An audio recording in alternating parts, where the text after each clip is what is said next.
Well, hello there.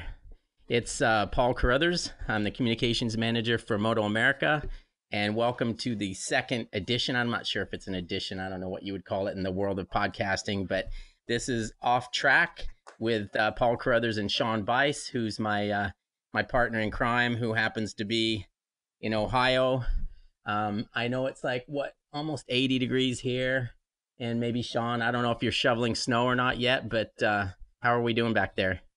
It is 50 degrees, I will say that. Not quite shoveling snow yet, but man, when you said hello to start this thing, I was like, my God, that man is sexy.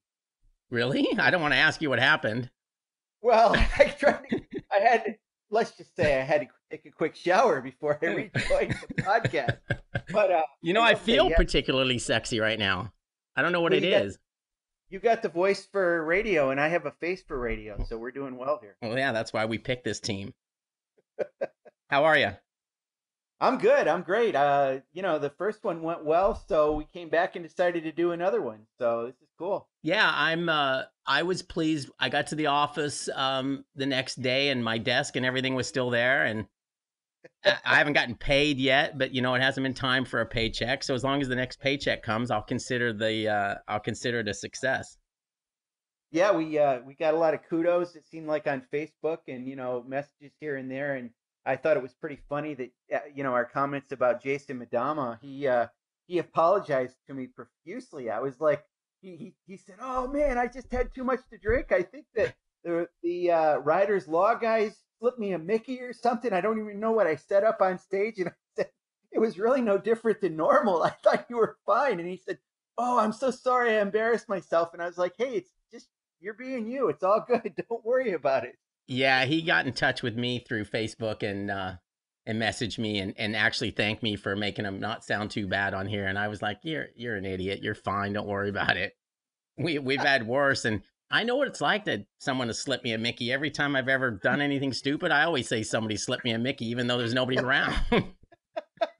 Although I've never understood what exactly is that. That must be an Australian it phrase. it actually, I thought it was an Australian. I was actually surprised that he knew that phrase, but I guess if you get slipped Mickeys enough, you'll tend to learn what a Mickey is. And Sean, I need to Well, slip you a goddamn Mickey. anybody that wears pink leathers definitely gets slipped a Mickey from time to time. I think. At one of the races next year, I'm not going to tell you which one it's going to be, but I'm going to slip you a Mickey right in the media center, right before the second Superbike race. Mickey That's one of the slipping re- time. That's one of the reasons I don't drink much because can you imagine if me under the influence of alcohol? I mean, it's like I No. think it's Uh, bad enough as it Hopefully, it would shut you up. is. Yeah, it probably would. It's a depressant, so I probably would lose my vocabulary completely. You're right. So what do we got going today?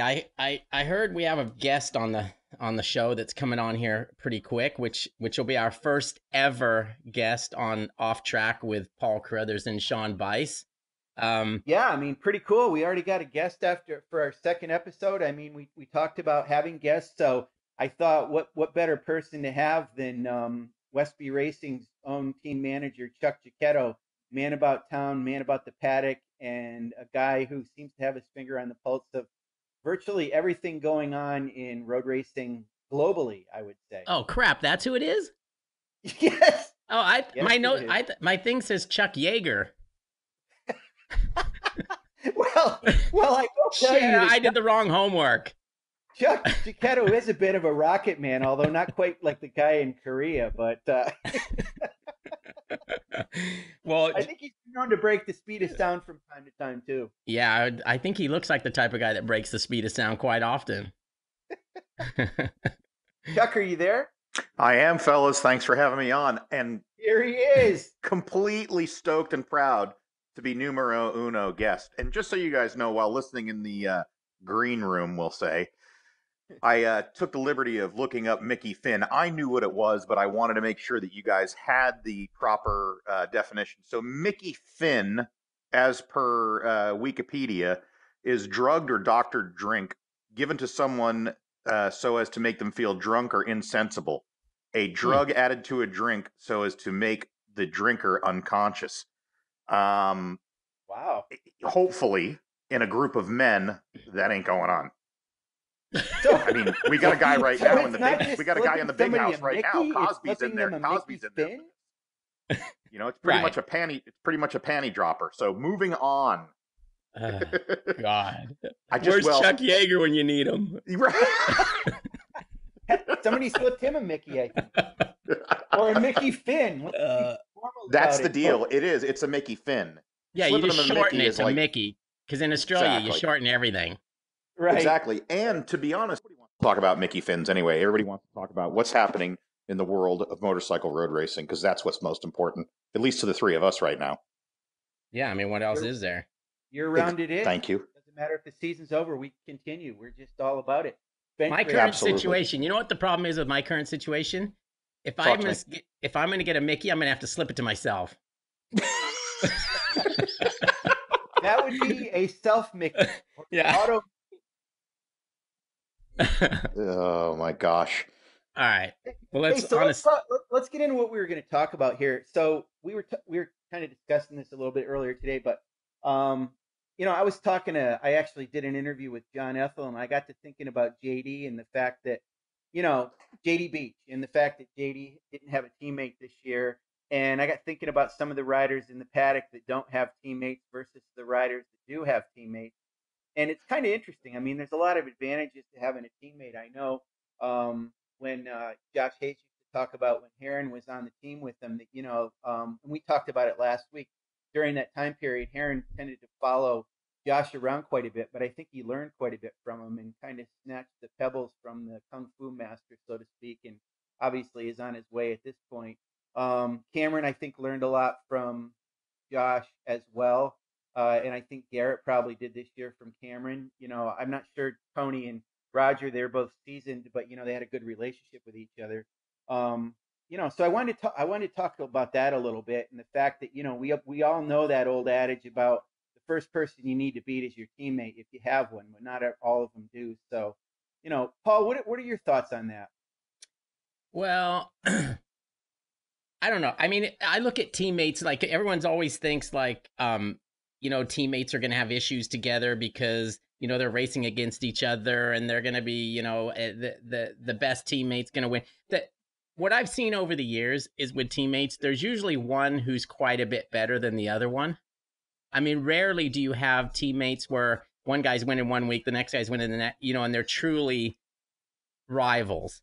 It just doesn't seem to work that way. It's kind of like in the NFL, it's like they always say, oh, there's a quarterback controversy. To me, if you have a quarterback controversy on your team, it's because you don't have a good quarterback. Right. You have two mediocre quarterbacks.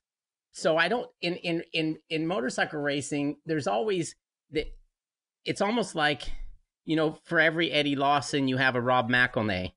And that's no disrespect to Rob McElnay, but Rob McElnay knew he was a guy that, I mean, on his best day, and I don't think he ever did. I think the best he got was fourth.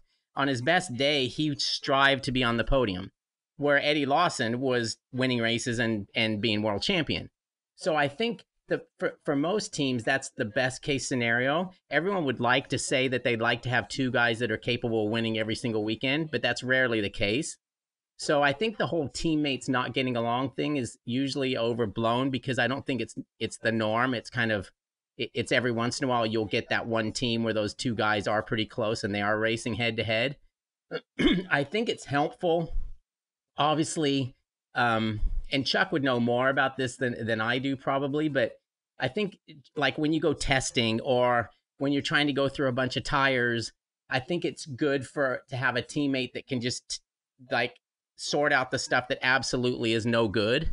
But I think beyond that, it's such an individual thing, and different guys like different setups and different tires, and you know, I just don't think it works out that it's that much of a help. And especially nowadays, because even within a team, whenever I see there's two riders in the team, they do seem to work separately. I mean, it's not, you know, and Chuck might be able to correct me on this if I'm wrong, but you know, so I don't know. I think having a teammate can be an advantage. If you're the fast guy on the team, it's obviously good to have a teammate that can help you. If you're the slow guy on the team, I guess all you're trying to do is beat that teammate. How it works out for the team itself, I guess I think it just depends on the two guys that you have. So let me ask you this, Paul, before Chuck jumps in on this. So you mentioned that. Well, let's bring up Danny Pedrosa and Nikki, or Jorge, Lorenzo, and Valentino. One wasn't really better than the other or worse than the other. I don't think. Would you agree? Or Yeah, I mean, there's some times when they are close like that, but I still think it's a rarity because for starters, if there's a number one guy in the team and they ask him who he recommends as a teammate, I guarantee he recommends somebody that's not going to kick his ass.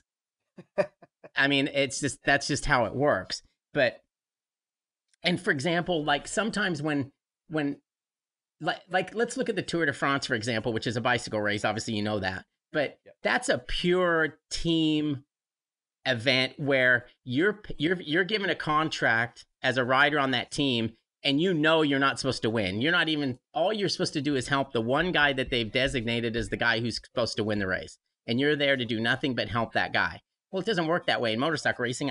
We saw that last year with Lorenzo and Dovizioso at the last race. I mean, they're pit signaling Lorenzo to get the hell out of the way. You know, the message is showing up on his dashboard. They're doing everything but throwing sandbags at the freaking guy to get him to pull over, and he still doesn't. So, you know, I don't know. The whole teammate thing's kind of interesting, and I want to hear Chuck's opinion on it because Chuck obviously has come from a team where he doesn't have one, and I think I'm interested to find out if he thinks it'd be good for him to have one or if he's okay with not having one. Yep. Well, I mean, to be honest, I've never been in a position myself personally where we've had to think about two riders because budget was an issue, and then finding people to really do the job the right way was another issue. Back in the day, I can remember, mid 80s, late 80s, early 90s, only the very, very best in factory teams had data acquisition and used it and knew how to use it, especially on the world level. I think because we have so much technology now, we don't necessarily need to work off of teammates. Now, you look at it and, Cecchinello over there, LCR Racing, that guy's been doing it, forever with one rider. I mean, he's got two riders now, and he'll have two riders again next year, the same guys. But I think that's more, quite honestly, something that a sponsor wants to see. A sponsor wants to see, twice the exposure, twice the activation within the same team. If one guy goes down, you have another guy that could still finish. Even if he finishes in the top 10, the team still gets kudos, the product still gets activation, et cetera, et cetera. But where we are, I got to be honest with you guys, I like having one superbike rider. Now, to add another rider to the team in a different class, I personally would like that. But to have two superbike riders, I don't know, because the amount of time that you have to dedicate to that rider and then deal with all the personalities on the team and stuff like that, it's got to be a real special group of guys, I think, to have more than one rider in said class. I really do. Being close with the Yamaha guys, the Monster guys, and being close with the Yosh guys, because we're sponsored by both great companies.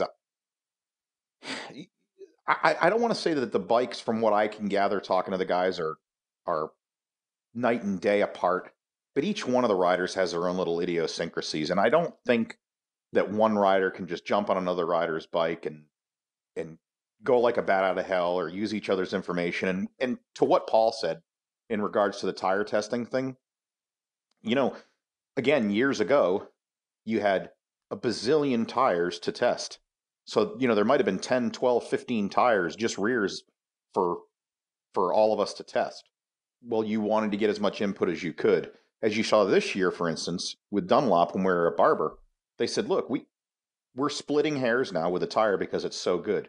So we've got these 7 or 8 rears, and we got these 2 or 3 fronts, and we want to get some really good, honest, hard feedback. So I don't think they're really looking for the opinion of the masses, and I think, don't get me wrong, if somebody came up with all the budget and everything like that, I'm sure we'd be interested in 2 riders. But I think also in today's economic, I don't want to say crisis because I hope we're coming out of it, but with today's economic challenges, I don't see any problem with one rider teams, especially here in Moto America. I mean, that's a whole other spectrum I can jump off into, but if you got the money and you want to do it, go for it. But try and get one right first. Because if you can't get one right first, it's not going to look good for anybody. And you're not going to feel good about what you're doing at the end of the day. And So I know Chuck, from let's running, talk go, about yeah. the test. So Paul mentioned about having an extra rider at the test, and you know who I'm talking about. And other than you guys trying to break the internet by getting Josh Hayes out there on a bike, was that the reason that you had him test to go through tires? I mean, what was the strategy there? The strategy for me personally and for the technical part of the team was, let's get Josh on the same bike that Matt's been riding. And by the way, let me preface this with Matthew Skoltz is a very good test rider, very good. And his feedback to our technicians is extremely good. And he can break it down into very small segments and pieces. So it wasn't to challenge the wit of Matthew or anything like that. What it was we said, we want to know how close our bike is to a front-running Moto America superbike that has all the bells and whistles, everything on it. Really, the only thing we were missing this year was an aftermarket swing arm and the Magneti Marelli electronics. So we wanted Josh to tell us, hey, what's the real difference here? And to be quite honest, it took him a little bit to get up to speed. Actually, he never really got up to speed per se because we broke a transmission and then he had to share a bike. But he didn't have much to complain about the bike. I think if we had 2 days on it, we could have moved it around for him a little bit and done some things. But he didn't think it was too far off. And that makes me feel good. But it's tough. It really is, because the first thing Josh said when he got off the bike was, how the hell does Matthew ride that with such a soft rear brake pedal? And he goes, man, I hit the rear brake coming into Charlotte's Web. He goes, and I almost threw myself over the high side, which is completely funny because we can't even get the bike to skid in the paddock by using the rear brake. That's how little braking force it has. So he must have really jumped on it. But no, I would have Hayes back in a second. When we get electronics on the bike, if we have a situation where Matt's out of the country or we need to back some stuff because of track time, we'd bring him right in. I mean, no doubt, just to be the journeyman that he is. And in that situation, with us moving to the Marelli next year, it might not be a bad idea. But if guys are just going to go around and spin laps, it doesn't make much sense to me. It really doesn't. And I think the thing with using Josh is a little different because, if I was the team owner, the team manager, whatever, what my first feelings would be like, hey, I don't want to hurt my guy's feelings by having this guy ride the bike. 100%, Paul. You were okay in that by doing that with Josh. A little bit farther down pit road, I saw the same thing happen with Valentin de Bice riding Jake Lewis's bike, and I could tell there were it was a little uncomfortable. Absolutely. I think Jake Lewis felt a little bit threatened, and why wouldn't he? If Wayne Rainey said, hey, Paul, give your fucking laptop to Sean Bice because I want to see if he can type faster than you on that laptop, I'd be like, what the hell? Right. You know what I mean? So right. I can, and again, I got to apologize because I said the F word, and I heard from my mom last week because I said a few cuss words and it wasn't even the F word then. So I can imagine what she's doing right now. So anyway, she's sorry, gonna Mom. love me even more, basically. Oh yeah, she thinks Sean Bice is the greatest human in the world because he doesn't cuss. Right, he is. Probably think he's the greatest human in the world if she met him too, because he's a little cuddly teddy bear. But that's another story. He is. Did you ever notice? And I just want to break off for a second here. Right. Did you ever notice? Have you ever noticed any whiskers on Sean's face? It's like he has some kind of a I don't know if it's a fairy or somebody that comes in the middle of the night and gives him a shave. He's got a baby face all the time. Yeah. He's going to be 62 or 63 this year, I think, coming up. And the guy's got a face like he's 5 years old, like a little pie face, Sean, and do you love shave? picking on him. Yeah, I actually don't shave every day, and if I don't, my wife isn't real happy about it. But that's probably because I sometimes don't shower every day, so it's probably more. I told you. Oh my God! God. I told you the story. I think it was last year. I showed up at the track on like a Saturday, and I hadn't shaved, and Wayne Rainey was probably 100 yards away, and he He calls me caught it. over. He calls me over and he says, "You didn't shave today?" And I'm like, am I? Do I have to? I'm like, I thought I was gonna have to go back to the hotel and shave. So now Exactly. I've really got him because I just have this little growth like constantly, and it probably pisses him off. And Well, the people I got wonder a when story I'm to add going to to that. shave. So a couple I'm the years ago, exact I had opposite. actually completely. I used an electric razor, and I'd completely forgotten my razor for a race weekend, and I was okay the first day. The second day, I said to Keith McCarty, I was like, "Oh man, I forgot my razor, and I'm an electric razor guy. I've got to go out and get one tonight." So I'm cheap. I went and got a blade, and the next day I showed up, and I had those little pieces of tissue paper all over my face, and he said, "Well, at least you shaved anyway." Gee. I said, "Yeah, but I almost had to go to the emergency room." yeah, you had to put a tourniquet on your neck. Yeah, and let me tell you something. KM is Keith McCarty's big on the clean shave. He likes a nice Yeah. clean appearance. He doesn't like you. That's what I'm That's why- surprised he let me in the hospitality tent this year. I'm Having the whole surprised he caveman look all the I'm time. surprised he let you buy bikes. Exactly. Hey, where were we before we talked about shaving? Well, it was We were on the teammates. So teammate actually, thing, I had and a you quick were- question for Chuck about this. So Chuck, did Dane Yeah. Westby, when he was an only rider, did he Yep. ever, or has Matthew ever, have either of them ever said to you in any way, shape, or form, "I wish I had a teammate," or Never. Dude, I wouldn't. Hey, I'm just asking. Devil's Both advocate. of them. Well, you know what both of them would do is they give you the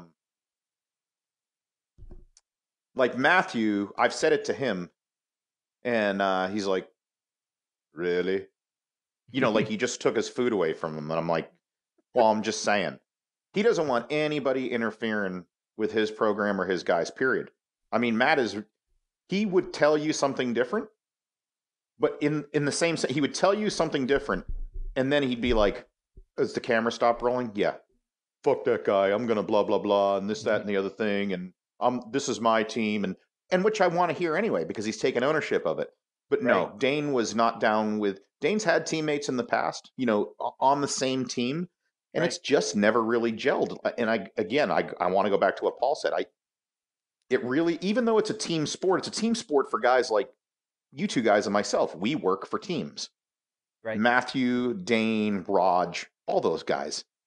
It's them first. And I think I've never been as good as any of those guys, not even close, but I think you have to have that mindset to go out and do what they do. So to me, I'm more interested, we're all Matthew's teammates. Matthew does not have a rider as a teammate, and I don't know how that would work. Even you guys know, though, there are teams within teams. Let's face it. Right.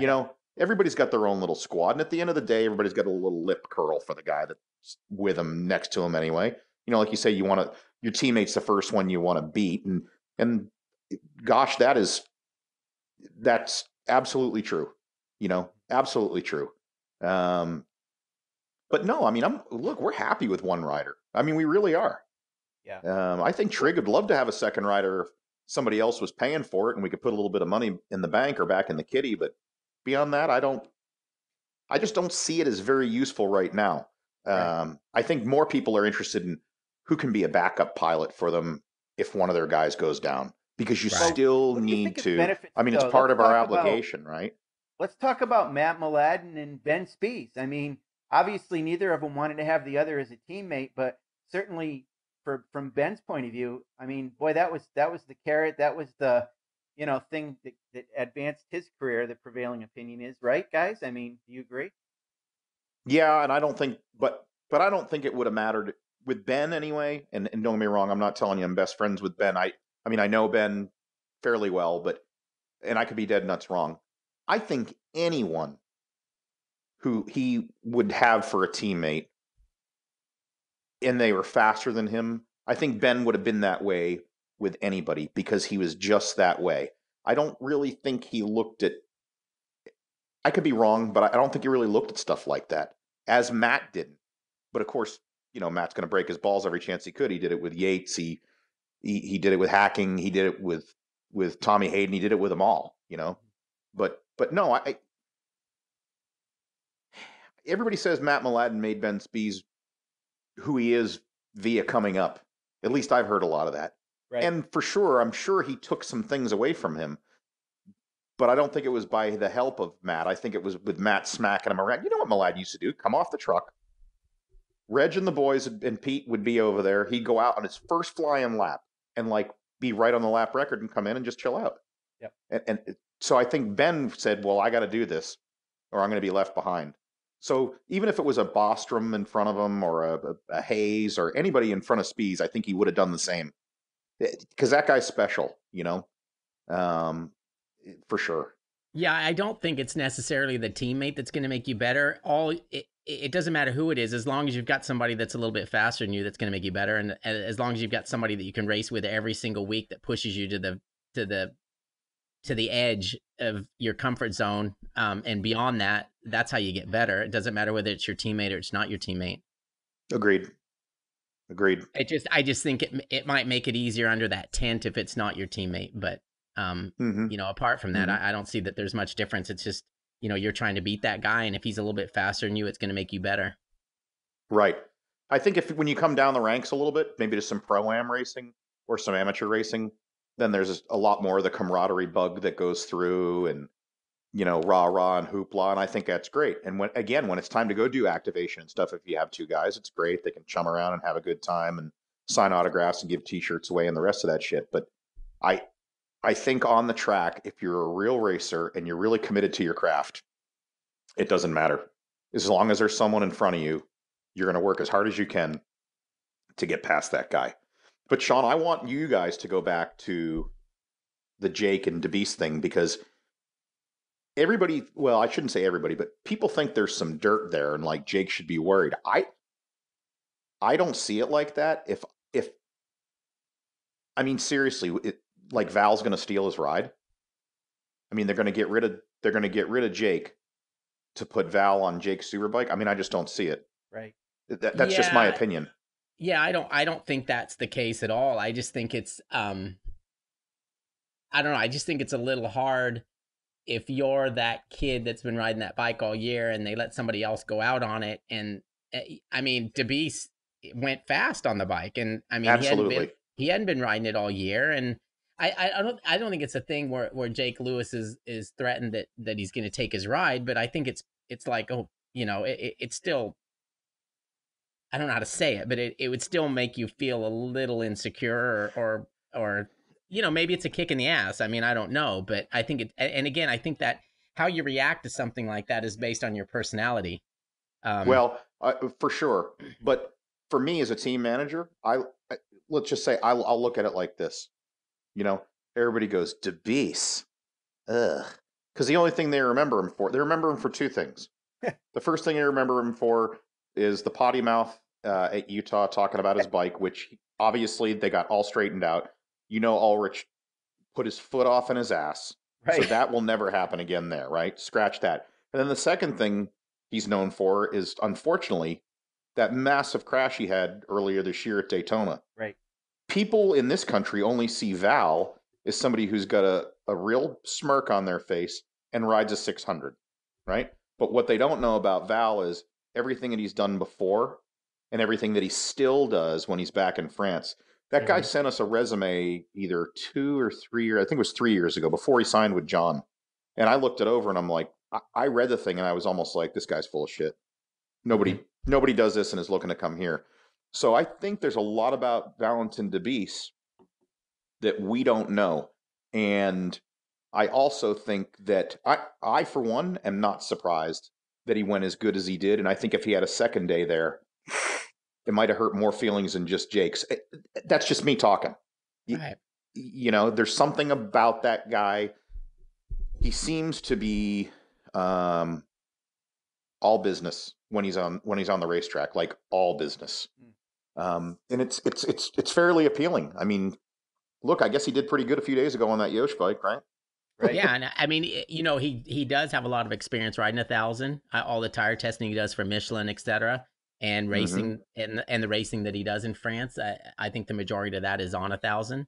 So Mm-hmm. it's not like he was throwing his leg over a bike that wasn't familiar with him to him.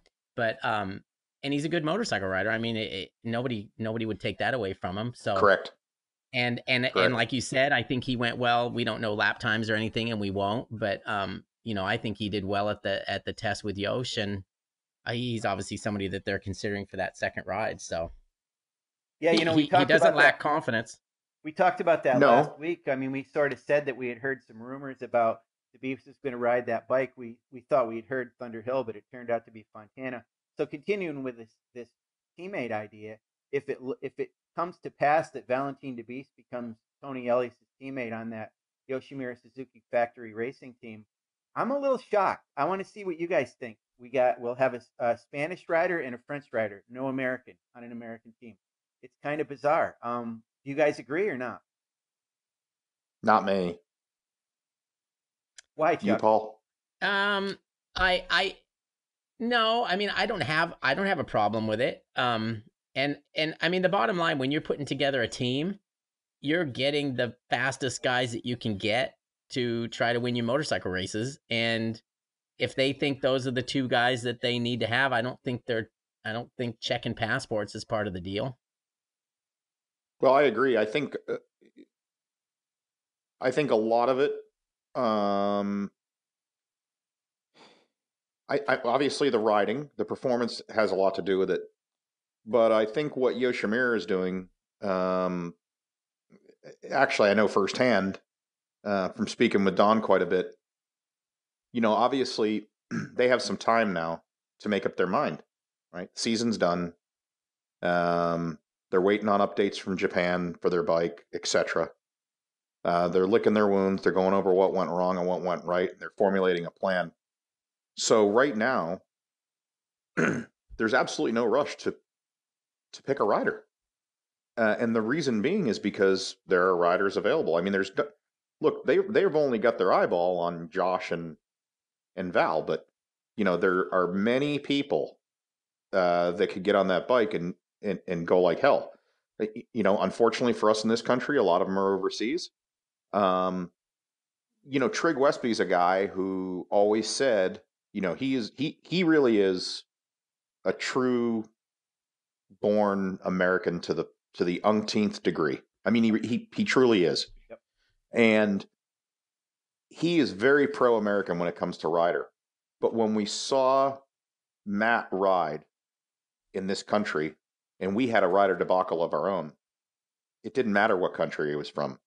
His personality was important, and his skill was important, and his integrity, obviously. So to have a deal with Trig, you got to have a lot of integrity. But I just don't see it as that big of a deal. And I think right now, with where we are in road racing, the court of public appeal isn't as strong as it once was. No matter what we want to see, I would imagine that Yoshimura and Suzuki have to do whatever they feel is the best choice moving forward for some kind of a multiple year deal. I don't think they're going to have anybody there for a year to see how it works out. I think they want to take their time making a decision. I think how the rider reacts with the crew, how the rider reacts to problems, how the rider, is the guy really emotional? Is he really high and then really low? I think all of that gets taken into consideration, especially now. And I know, again, speaking with Don, he's glad that he has the time and the opportunity to test out at least a couple of guys. Let's face it, the guys that are that team have been there for a while. It's a concrete team. And I believe that they should have an opinion in the choice. I mean, you don't want to be with someone just because they win races and they're absolutely horrible to work with. I know I couldn't do it. I don't want to do it. And I don't think those guys are in a place where they have to do that. So I know the process is difficult for all the fans looking on. But I think the power of choice is pretty darn good, to be honest with you. And, I don't have a preference when it comes to that, because all those faces that we're racing against are blank. When they take their helmets off, that's when you see them and who their personalities are and everything like that. I don't think it's that big of a deal. And surely, I Don't call believe me Shirley. exact. Yeah, stop calling me Shirley. I truly believe that there have been other Americans who could have had an opportunity on that motorcycle. I'll tell you right now, I know it for a fact. Matthew Skoltz was on that list. I know he's not American, but I know he was on that list. And there are other guys on that list too. I know the reason why Matthew didn't get that ride, and it's okay. It had nothing to do with his personality or anything like that. It's just where he is in his career right now. I'm actually kind of glad, right? I mean, I got my guy back for another year. But, there's a JD out there. There's Hayden Gillum out there. There's this guy. There's that guy. There's Heron. There's DeBeese. There's Lewis. They have to do what's best for them. And I think that's all they're taking into consideration, to be honest with you. I really do. I don't see why they would go by the court, the public court. I mean, we do the same thing with the Red Sox and the Yankees and everything else. You all have your favorites with who you want to see ride and who you want to do what. I mean, everybody in the paddock, well, I shouldn't say in the paddock, but a ton of people on Facebook keep throwing Kyle Wyman's name into a bunch of these rides or programs or anything because they see him as the ultimate privateer. And he is the ultimate privateer, and the guy works really hard to do the best that he can. But I think it's a big risk to take a guy like that and go, we're going to give you this opportunity. I think if there were more teams in the paddock, he would have an opportunity easier. Paul, if this was the 90s, if this was 96, he'd have a Suzuki support program and a bunch of money and going and doing his thing, and he'd be all set. It's just not that way now. I think Kyle is deserving of some support for sure. But those guys at Yosh, to bring this to an end, they can choose anybody they want. And these are the two guys, supposedly, that are the finalists, right? Yeah, We it's a hear buyer's Heron, market. we hear DeBeese. Absolutely. Absolutely. Yeah, but Chuck, let me So- ask you this. You had said before about one of the advantages of teammates certainly on a factory team is activation with sponsors. Does that weigh into it any? And I'm not saying that Valentine's not good for that kind of stuff, but if we're talking about Valentine, or let's just say if it's Josh Heron, Josh Heron's following in social media and all that, and he's a quality writer. Does any of that part of who Josh Heron is weigh into the equation at all because he's activation worthy? Let's say. For me, it does. Yeah. For me personally, it does. With a team that's still growing, I'm not going to tell you Yoshimura or Monster Energy Yamaha has stopped growing, but those guys pretty much got it down. They don't make too many mistakes. We're all trying to catch up to them. So, but for me, it makes a big difference because you don't have a choice in this team. Activation is written into your contract. You have to go and put on a smile. You have to. Matthew missed one autograph session this year, and it was because the team was just so involved in getting his bike right, and it was just there was such a concentration going on with he and a couple other guys on the team that he just said, I can't break from this. So we went out and we, did a little dance for the little dog and pony for the fans, and they loved it. They got their free T-shirts and everything. But I think Josh Heron is an absolute activation wonder, and I think with the right tutelage, if you will, he could be even better, and that's huge. I also think that Valentine, if he's happy, or he feels he's getting the best treatment, he'll be happy. I think you'll see a smile on his face. I really do. He's been riding the GSXR, and those guys do an awesome job on it. It's a top front running machine. It can win races, but it still technically is a little bit behind the R6. So I can understand why he would be struggling a lot, especially mentally. Why can't this do this? Why can't this do that?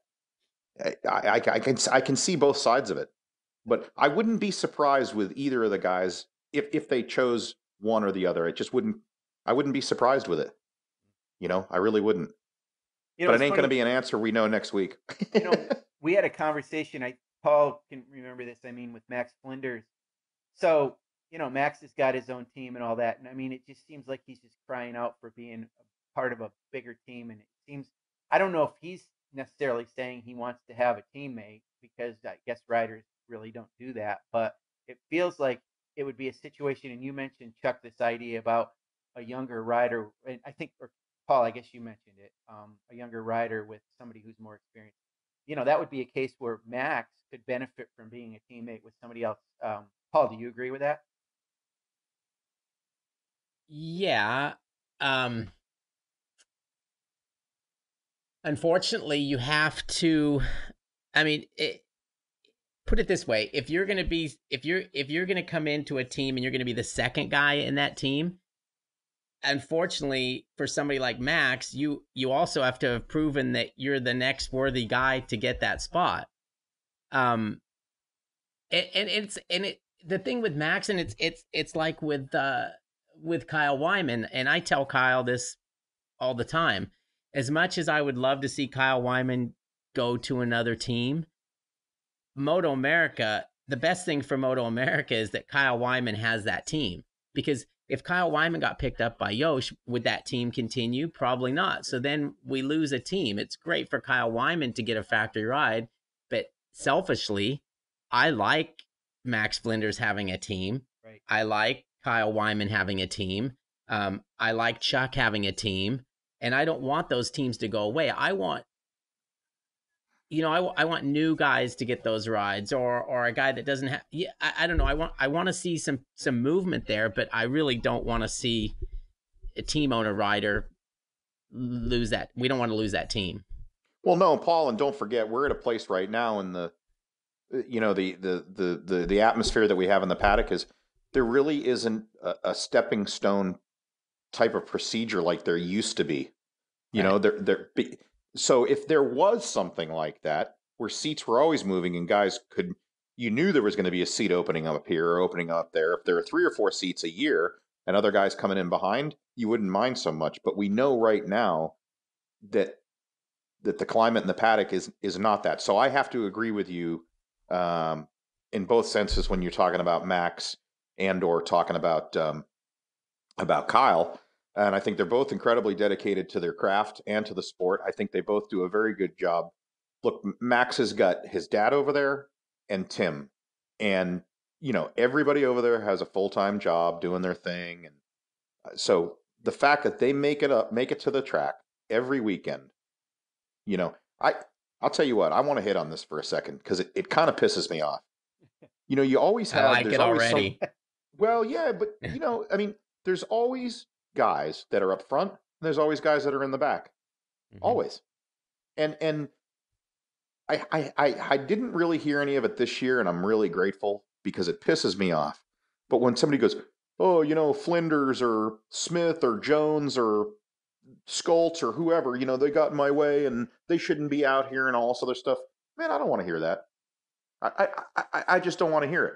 So if we're going to have guys all within the same second, so that now we're going to have 4 or 5 guys on a superbike grid, come on, man, get off it. Just, get off it. I like the fact that those guys have something to look up to. All of us, listen, I've gone to Max for parts. Max has come to me for parts. I've gone to Kyle for parts. Kyle's come to me for parts. We did it back and forth with Richard Stamboli. We've done it back and forth with the monster team. I mean, there's just this. It's the way things work. Mm-hmm. So we have to have a group or teams like that in the paddock to aspire to do better. I mean, do you really think? And I'm not saying this to be a jerk, but do you really think Max wants to come in a tiny little box truck? He wouldn't rather be in an 18-wheeler and having 3 guys working on his stuff and him and his chick sipping drinks? Of course he does. That's what we all want for Matt. But it's not going to happen until he progresses or he gets a bigger sponsor. And those are the things I believe guys like him and Kyle and myself and Dave Anthony, this is what we're all trying to do all year long and in the off season too. And I want to bring Dave Anthony into it too. Look what that guy's done, right? Right. Not only has he fielded his own team, he's fielded another team, and he'll probably do the same thing again next year. And then he rode for another team who had another team. Right, at the same time. Right. we have Well, it's things because going he's on in our Australian. paddock. You can do multiple things when you're Australian because of the talent Is level. that right? Because us Italians. Crazy. Um, Racing but I against think his own you could go on I don't think I've ever seen that ever before in my life. That's amazing. I just think there's so many. I'm glad you guys are doing this because I think there's so many compelling stories to be told in the paddock. And I mean, I think the same could be said for any of our classes as well, because there's guys who really have it together and have a good budget in every single class, and there's guys that are lacking. And I shouldn't say guys, I should say guys and girls, but the paddock is mostly made up of men, so I'll say guys, and not get in trouble because we're just three guys shooting the shit. I call Yeah, but chicks guys all the those time. girls have Facebook accounts. I talk to chicks. I call them guys, and I go, "Hey guys," and I go, "Oh, I'm sorry." They go, "No, it's okay." So, I guess they like me to call them guys. Did you say chicks? Chicks. Yeah, chicks, hot chicks. Yeah. Okay, good. Chicks don't really dig chicks, so I'll tell you that. I said that to a woman, a lady. I don't even know what to call them anymore. Sometimes I'm gonna get the shit slapped out of me. But yeah, I called Melissa Paris a chick one time to her face. Yeah, and I think she would have rather heard. Yeah, I think it was much rather like I'd rather be called dude or bro. Yeah, you know what I mean, she just gave me the look, but she doesn't. She didn't go on and on about it or anything like that. I mean, right. But at any rate, on another note, hey, so on another note, let's go about the teammate thing. So another thing I wanted to touch on is, hey, how long are we going to talk about teammates, for Christ's sakes? Well, that was but we haven't really. That was the theme, and I actually have another compelling thing about the teammate theme. We'll be the judge of that. Well, let's see. Exactly. I want to bring up the fact about JD Beach did not have a teammate this year. I think it sure seems like he's going to have Hayden Gillum as his teammate next year on Ridiculous Racing. I don't know if that's going to happen or not, but what do you guys think? Paul, what do you think? Do I think he's going to be on that team? Yeah. It wouldn't surprise me. I think I have a distinct feeling he's going to try to do as many dirt tracks as he can, while also doing a road race effort. And I think that road race effort more than likely will be with Ridiculous. I think it'd be it's not. This is a guy that's been on a factory team for a long time. It's not a factory team, but I think it's probably the next step down from a factory team. And if you look at it this way, there's not going to be a factory team from what we're hearing. So then it is the next best thing, or it is the best thing. I think he'd be comfortable there. Obviously with Hayden, it'd be a little family over there. And I think that there's a lot of people in the paddock, who are hopeful that at some point Ridiculous, turns into a superbike team, or at least has a superbike. So it would put him in position for that. It would not surprise me if that's how things turned out for him. Chuck, what do you think? I'll probably slide along the same road that Paul's on. I'll tell you, I hate to say this, but I got a lot of love for JD and Hayden, all the Ridiculous guys, actually, everybody in the paddock. I don't think things would be. I do believe that JD will end up over there if he decides to road race. If when I talked to Zemke, to his manager, a few weeks back, they were up at Jersey and they were feeling around to see what they could get for deals. And I think it depends on obviously where the money is. What's going to pay him to allow the kid to live, number one, and then what they will allow is the second part of the conversation. That's just my feeling. I don't know that for fact, but I know that he had not just one or two, but I think he actually had 3 or 4 people that were teams that were looking at him over there in the dirt track stuff. I'm not very well versed in dirt track, and I don't know any of those guys, so I don't want to claim that. That's the impression I was under. I talked to the Ridiculous guys, and I think they would love to have him with open arms. But I also feel that the guys at Ridiculous do things a lot differently than they do at Graves Motorsports. And technically, I know they do things a lot differently. And I think that could probably, I think Hayden might put a whooping on him, at least for the first few rounds. I know it's just a super sport bike and blah, blah, blah, blah, but Hayden's in a rhythm. He's got his guys. It's, for lack of a better term, the way I look at it, just like with Matt, that's Hayden's team. You know what I mean? Mm-hmm. He's the quarterback of that team to a certain extent. And I think we will see, if he does end up over there, I think those could be the best battles that there would be for next year. I just hope there's just more than those two guys battling. Right. I would like to see some of the other guys get pushed forward some, you know what I mean, to make up that gap, because then we can see a freight train of guys. But no, I would not be surprised to see JD over there. He's got a lot of history with Ken Hill and the Ridiculous guys, and obviously it served him well. So I would love to see those. Yeah, I mean, I'd love to see it happen. I want to see JD back in the paddock. He's got a bunch of fans. He's always very friendly. He does really good activation work as far as I'm concerned, especially with his video series that he does.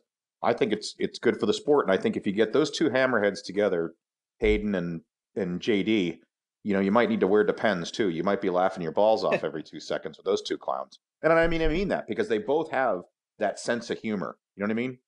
Right. They're both always joking around and everything. I think it'd be wonderful. I surely hope that he comes back to the sport. I really do. I mean, he hasn't left yet, right? So we shouldn't say that either. I don't think he's leaving. Yeah. Yeah. And to be honest with you, Paul, I know what the rumor is with the Yamaha deal with the 600s, and some of us may have more of an inside line than others, but I don't. For me personally, I don't even like talking about it because in the 11th hour, you never know what can get pulled out. Right. I mean, if they leave or if they don't have a choice, I think it will hurt everybody. I mean, mm-hmm. I really, and it's not about the tractor trailer, but you're talking about Chuck Graves here, right? Right. I mean, you're talking about 22 years. I think it was either 21 or 22 years that he's been with Yamaha 22 now. 21st year this year, going on 22. Yes. Yep. Sure. Right. So Chuck has never said to me personally, anyway, I'm really tired. I want to get out of this. I know he gets tired because the guy works all the time. He never stops working. But I think if there's any way that it can happen, I think he'll be the guy to pull it off. I truly do. I would love to see him back on the Yamaha stuff. But even if he's not with Yamaha, I have a hard time believing that he's not going to be racing. And if he doesn't race, I bet he only takes 1 year off and then he's back. Yeah. That's just me. Yeah, I can't see him. I can't see him not being there in some way, shape, or form. And well, he has product to get right. Yeah, I mean, that's his livelihood. He and Richard Stamboli, along with Yoshimura, those guys they are manufacturers of parts, and the racing is how they sell their parts. So that's one of the things. I mean, anything that Chuck puts out is going to be quality. There's no doubt about it. But obviously, it can be really tried, tested, and trued from his own team, from his own riders, his own mechanics, everything like that. So I don't know. I just think the guy's got something up his sleeve. I don't know that personally, but I just do, and I have the faith. Yeah, I truly do. Talk about activation, right, Chuck? I mean, Chuck Graves started that company to, create parts based on when he raced and when people raced for him. So it's absolutely the purest form of activation with, absolutely. Yeah. True. That's right. That's right. Despite what anybody may think about rivalries or just the way things shift in the paddock or anything like that, you've got to really give it to that guy. He stuck around for a long time, and I think what he's going to do will be different than what Arian Racing did. Kevin stopped that, and he went into another line of business, and he's very successful doing it. And I think Kevin would like to come back racing, but he's not going to do it unless everything's right. And I truly believe that about Chuck too. But I think Chuck obviously has a lot more products. his product range goes farther than Yamaha now, much farther than Yamaha. So I think that, JD's out and he's looking. I'm not saying he's going to get a call back from Chuck or anything like that, but you never know. We don't know. We don't know. Right. We don't know, and that's why you guys are doing this show, so we can speculate and keep everybody's heartbeat racing and everything. I mean, That's cool about it. Hey, Paul. So absolutely. we talked about Hayden Gillum. Now, I think you may have been there when this happened, but how's he doing? Didn't he take like a pitching wedge to the back of the head or something from JD at one point there? Is he all right?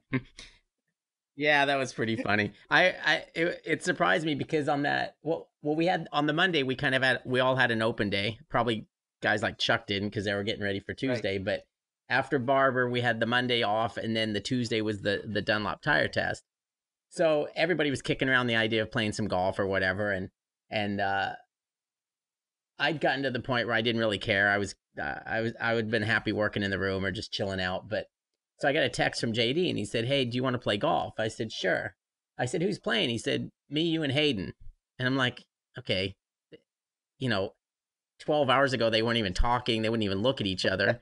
So I was like, oh, how's this going to work? I'm going to have a lovely day out here on the golf course, with two guys who hate each. Yeah. So I wore a striped shirt. It was the only golf shirt I had with me, but it was striped. And we got there and these guys are just, back to normal. And I'm like, okay. So then we thought, let's do something funny. So that's when we came up with that video with JD acting like he was, clubbing Hayden in the back of the head with a golf club. So a lot of people liked it. And I mean, that's just the way those guys are too. I mean, it's like JD, that's what's good about JD. He's always thinking of like funny, cool stuff we can do to, just get a little more exposure for our sport and a little more exposure for Moto America for those guys. And that's the kind of stuff that works. I mean, people like to see, funny stuff, these guys doing it away from the track and, their helmets off, and we can see who they are and get some personality out of them. And those two guys are both good at that. It's funny when Ray well, he was pretty heated. That's the maddest. That's the most angry I think I've ever seen JD in my life. Yeah, without a doubt. And was he pissed? I didn't see any of that. He was pissed off after that race. It was uncomfortable in the press conference. He sat down. He was way ahead of everybody else, but came up after the podium celebration. He sat down and didn't say a word. And it was uncomfortable. I was sitting there and I was like, hey, how's it going? I didn't know what to do. And the other guys come up, and then then at some point there, something happened where all of a sudden Hayden said, "Oh, come on, JD, you would have done the same thing to me." No, I wouldn't have. It was pretty bizarre. No but shit. I heard after this, Paul, and tell me when you played golf with them, JD said that he pretty much completely regretted the way he acted pretty quickly after that. Did he show any regret the next day, or was it still just a joke for him? I mean, what? I don't think there was regret. Okay. I mean, I didn't get that. I just got the sense that they're good enough friends that, one guy got kicked in the nuts and his feelings were hurt and he thought he was wronged by his buddy, but at the end of the day, they're just buddies and they move on, and, the other guy might do it to him the next time. And I just think that I think if it was anybody but those two, that the thing might have lingered a bit. But in this case, I think it's just over with. And then next until year, it's not. They're going to be teammates. The theme of this. Well, maybe. Yeah, you like how you brought that full circle? If we end this thing with you talking about shaving, it'll be the perfect show. Well, did you shave when you played golf with those guys that Monday, or did you just go without? Did I what? Did you shave when you went and played golf with Hayden and JD that day? Oh no! I don't. I'm not shaving unless I have to. Right, he went down there with the 3-day Bill Murray Caddyshack shave. I've got that handsome thing going, Oh yes. Oh yes. So handsome. Or the Bill Murray thing, Cinderella story. Yeah. Exactly. Wow. Face only a mother could love. Well, what do you think? Maybe we should wrap this up before, I put it this way. We've been on this call so long, I might have to shave. Well, I wanted to tell you guys, I am absolutely flattered that you guys had me on first. I got a lot of respect for both of you guys. And I think as you guys continue with the evolution of this show, it could be something that's really good. Obviously, right now it's just three guys sitting around BSing. But I'll tell you, I think there could be some really unique guests to really speak their mind about things freely and openly. And as much of a good place that it is to thank sponsors and tell people you appreciate them, I think people enjoy just hearing candid conversation. Maybe next time, if you guys have me back on, we stick to the schedule a little bit, but that's going to get all effed up if I'm on anyway, because I just run on at the jaw. So I really do appreciate you guys thinking of me, though. But let me say this before I hang up. Do you think, I don't want to say do you think, but like, did you have three other guys lined up and they all bailed? Is that what you guys call me? No, not at all. Well, no, we did. No. Go ahead. Well, I'm gonna tell the truth. We did have a third guy, but someone slipped him a Mickey.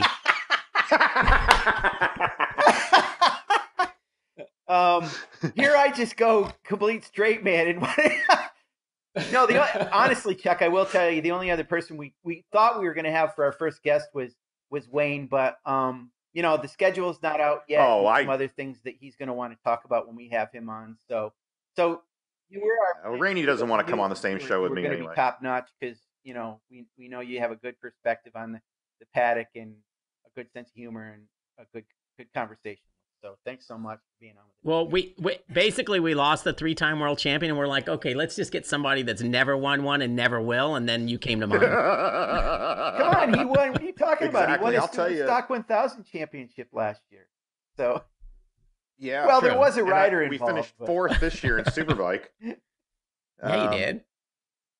I think it's great to have on some real popular faces in the paddock, but I think it would be also pretty cool to hear some perspective from some sponsors or from just to kind of spread it out. I mean, I don't want to go backwards, guys, but we sat in the meeting with some people that said that Moto America doesn't pay enough attention to them. So maybe if Moto America doesn't have the time to exploit everyone in the paddock, maybe you guys can exploit them here, and have a good time and let everybody get their story out. I mean, maybe people want more of this. Yeah, that's something we're really going to try to do. I think between this podcast and certainly the stories that we're writing for the website, we're trying to make sure we touch all aspects of the paddock. It's a great suggestion, Chuck, because there are a lot of compelling stories out there, as you said, and great things to uncover too. Agreed. You are like the Geraldo Rivera of Moto America without the mustache. Thank God I don't have the mustache. Yeah, and hopefully we don't spend an entire show uncovering a tomb with nothing in it. Well, with that, let's say goodbye, Chuck. Bye, Chuck. Goodbye, Sean. Bye, Paul. And I'll talk to Sean next week, and I'll see Chuck somewhere down the road, I'm sure. And if he's got a complaint, he'll call me, which he never does because there's nothing to complain about because everything we do is perfect. So true. And that's about it, guys. So again, I appreciate you spending a bit of time with us. It was a bit over an hour. Let's hope people listen and enjoy, and we'll keep it up. And goodbye, fellas. Good. I'm gonna go shave. All right, we're gonna spread the word, guys. We're gonna spread the word. Go shave. Everybody shave. Now. All right, see you guys. Bye, gents. Peace, guys. Bye.